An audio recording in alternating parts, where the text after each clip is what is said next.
past few years, we have heard about so many situations where Sony has forced developers to censor their products and ultimately scale back their original vision simply because it didn't fit in line with the content they want created and put on their platform.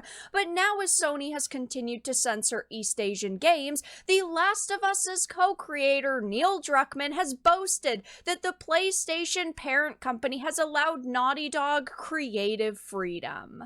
I have a few different things that I want to show off, but before we get into the topic, if you enjoy the content I create, check out the links in the description, follow me on social media, and consider supporting through Patreon or through YouTube memberships. Now, over the past few years, when we are talking about hypocrisy at Sony, Last of Us Part 2 is one of the most prominent examples of that because they allowed sex scenes, they allowed nudity, of course they allow violence and gore, but in East Asian games, cleavage gets censored and thighs showing gets censored. But now Neil Druckmann has become even more aware of this, and he's boasting that Sony allows Naughty Dog creative freedom. This is a Bounding Into Comics article. It says, in further dispersing any doubt that the Western video game industry has a chip on their shoulder when it comes to their overseas counterparts, The Last of Us co-creator Neil Druckmann has revealed that while Sony continues to censor violent and sexual content in East Asian titles,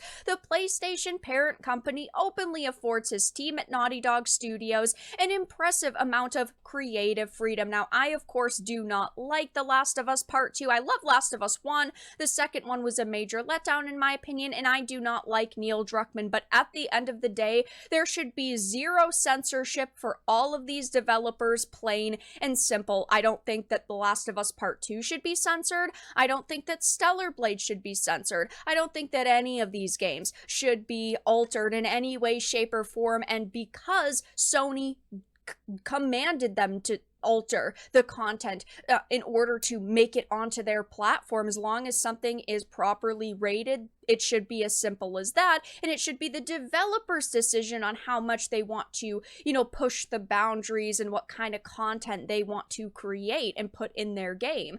Of course, even though, again, I don't like Neil Druckmann or Naughty Dog at this point, I still don't think that their content should be censored. It says the Naughty Dog studio had provided this unintended insight into the blatant double standards held by Sony's leadership while speaking to the company itself regarding the evolution of storytelling across mediums. And we know that Sony has given up on their home market of Japan over the past decade or so. They've really kind of turned to making content that appeals to global audiences and meets Western standards, which of course is complete and utter nonsense, because at the end of the day, if they get their way, all content is going to be watered down and it's going to be bland and boring, and that's not what I want in the gaming industry and what most people do not want. I think it's fine to have super graphic, gory, intense adult content while also on the flip side having really funny, humorous, lighthearted,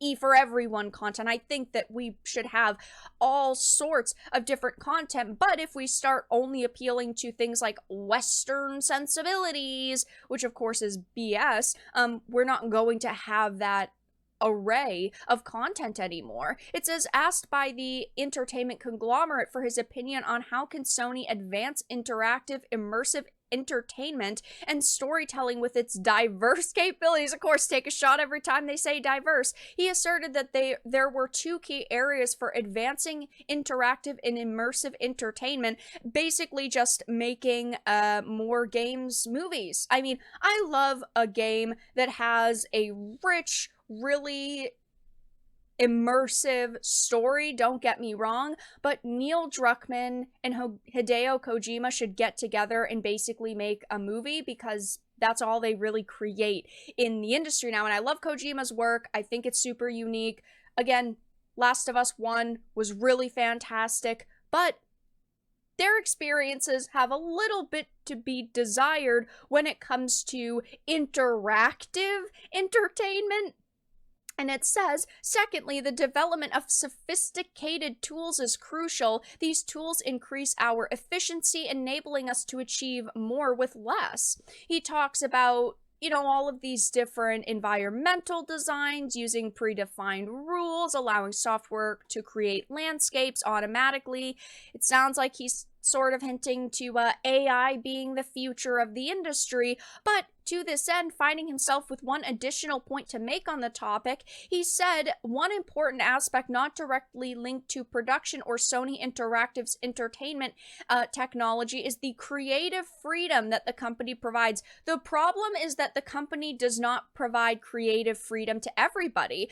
Of course, as in Sony, are allowing Naughty Dog to create woke BS instead of things that are actually good. Of course, they let them do whatever they want because they've already fallen in line with their narrative. But when you've got other studios, possibly ones like Shift Up, Sony puts pressure on them. So even though they're, responsible for altering content, and Shift Up does deserve some blame for choosing how things are censored, ultimately they were pushed to change them. It's just as simple as that, and it's something that Neil Druckmann, and unfortunately so many people within the industry at these large companies, do not understand. They are given creative freedom, but they should not be boasting about it when there are so many other problems within the industry. But this is a major reason why I personally do not like Neil Druckmann, is because he's constantly kissing the boots of Sony and trying to stay on their good side because he realizes with a snap of a finger it all can magically disappear. I mean, of course,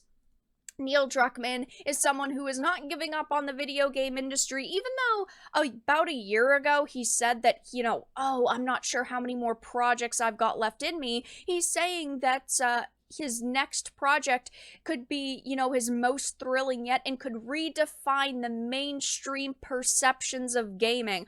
When I hear this in the time of, NFTs and AI and all of these different things, I instantly think to myself, the worst type of game possible. Because when you are talking about redefining mainstream's perception of gaming, the mainstream perception of gaming are games, are interactive experiences, and he's already proven he's more interested in creating more of a movie game than an actual interactive game. And this was a major criticism a lot of people had with The Last of Us.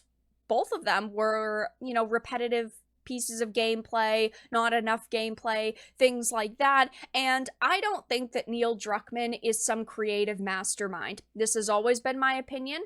I think that he is okay at what he does, but he definitely is not the best writer. He's not the best director or producer, and this just goes to show he really doesn't understand the state of the industry currently. And keep in mind, Neil Druckmann really only cares about himself and what he thinks, because he has said in the past, to the critics of The Last of Us Part 2's plot direction, that sucks that you don't like it, but the story's gonna win for us, and it didn't win for them because it was deemed a financial disappointment in the grand scheme of things. And of course, when you are making a product, yeah, you as the creative have to be, confident in it, but at the same time, you're making a game for gamers. You are making content for us to consume. We are the reason you got a sequel because we purchased the first game, and just the sheer disrespect for not only the people within the industry but also the people that he needs to purchase his game just shows he really only cares